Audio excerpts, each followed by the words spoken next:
Hello and welcome back to another episode of Art Talk. Today we will speak about how much a car mechanic makes and what are the strategies planned and used to keep your shop open and viable. I also share some of my personal experiences while operating my own shop. If you'd like to hear more articles like this, you can do so by making a donation using the information in the description box on how to do so. Let's begin. Good evening, everyone, and welcome to another episode of Parts Talk. I'm your host, Clarke. Today, I'm flying solo. No guest today, but you're going to hear a lot more of my voice going forward. I'm thinking of changing it up a little and bringing various topics that actually involves the automotive sector on a whole, right? So first of all, I want to thank you all for tuning in week after week. And remember to hit the like, share, and subscribe to this podcast as we go forward.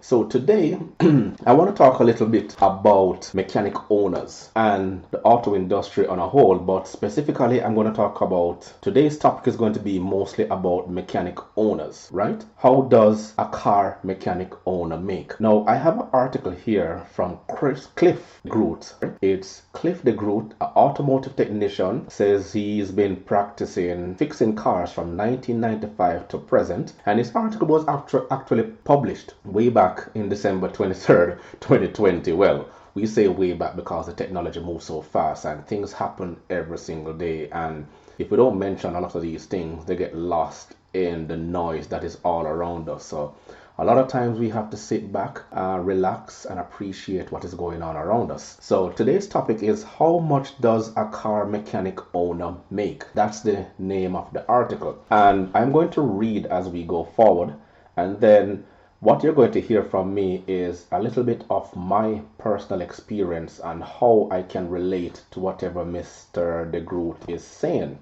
Because I've been in the automotive industry for over 20 years, a certified parts manager for Toyota, Subaru, Ford, Yamaha, Jeep, you name it. I've actually been involved in a lot of the decisions that impact how companies and some dealers actually operate today, because dealers who are actually on top, as you know, they do a lot of benchmarking and best practices, and we have conferences from time to time where the best parts managers will come together, they will knock heads, they will exchange ideas based on what is taking place in the market. So whatever we're doing in this part of the hemisphere, a particular region, and it is working, someone will hear about it. It is posted on our internal best practices website that we have in-house for mostly dealerships, and we do discuss a lot of things at conferences and workshops, and whatever works in one region, we copy and bring it across to our area, and then we customize it to suit the needs of our customers, which ultimately, we want to increase customer retention and build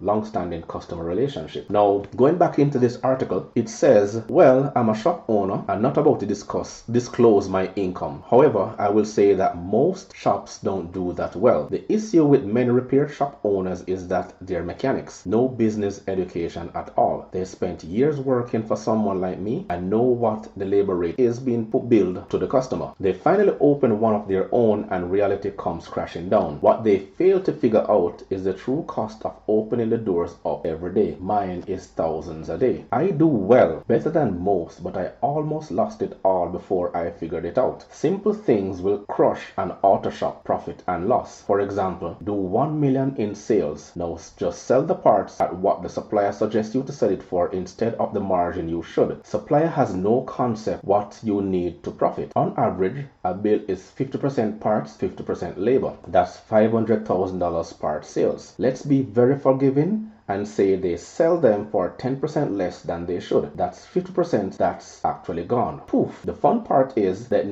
they need to do way more than $50,000 in sales to get that back. So while they do the extra $100,000 to $150,000 in sales simply to get it back, their customer service suffers horribly and people don't come back. That's just one tiny example. Accidentally discounting because they don't know any better. There are more examples, but I'll hold on to them. Earned my knowledge the hard way. In short, many owners struggle every day to make ends meet. Some do very well. It's a very complex business to be in. Well, thank you, Cliff, but I'm going to relate to this because back in 2010, when I decided to walk away from the auto industry for just a short period, I was just away for just little shy of under 3 years. I went about and I started my own shop, and I can tell you it was a challenge. So I must agree with you. So what I did personally is that I went about and getting a nice location, which was busy enough. It was nearby schools. I thought about that. It was nearby auto shops, very popular auto shops. As a matter of fact, it was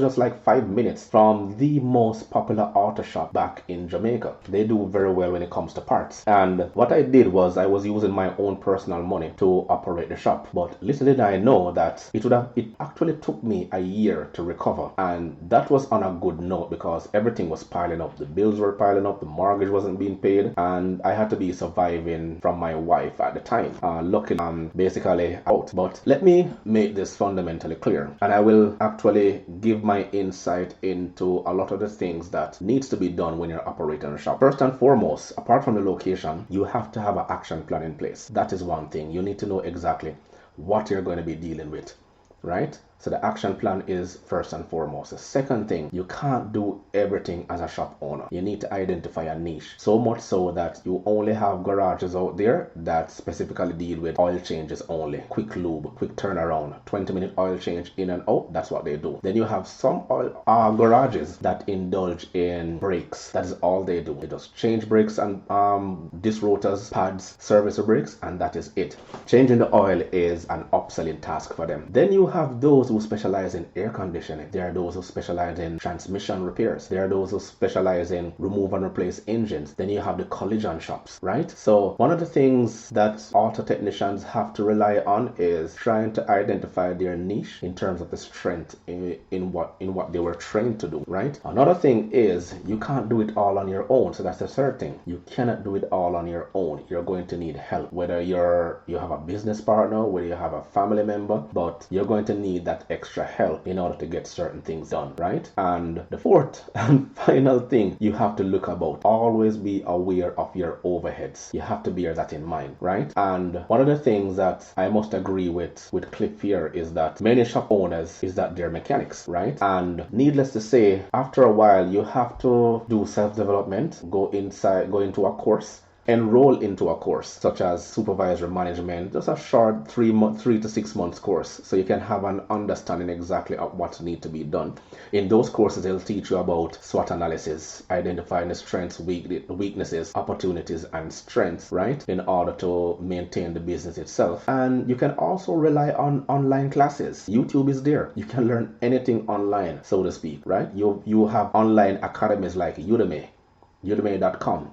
Right? You can go online and learn all these different trades and everything that is done. And if you're a mechanic that comes from a dealership, you can always rely on your network. Go back to the dealer, go back to those you were coordinating with, tap into your network, ask them questions. Do not be afraid to ask questions, because that's one of the things I found out when I first came here to Canada, is that everybody is inside their own little box. They're afraid to go out and ask the relevant questions, right? So back to my situation is that I started my garage and I identified a niche in which I wanted to do, and that niche was air conditioning parts. I quickly got a partner, someone who I worked with before while I was at the dealership back in Jamaica, and he was an AC technician. I brought him in and he showed me exactly what needs to be bought, what items to be stocked, and how we can go about doing certain things. So we were doing very well where air conditioning is concerned, and then it had me traveling from Jamaica to Miami and purchasing parts. We were doing very well in terms of evaporator cores, dryers, cabin filters, AC compressors, which were the rebuilt one. You actually have companies in Miami that rebuilt AC compressors, pulleys, right? And we also did alternators and starters on a wall, just in case those were actually needed at times. So we were actually doing very well at the time, and servicing was the upsell for us, because who may not be aware, Jamaica is a tropical country. You're talking talking about 30 degrees, 365 days a year. Well, of course, we have the hurricane season from June 1st to November 30th, but lately there has been a lot of tropical storms passing through.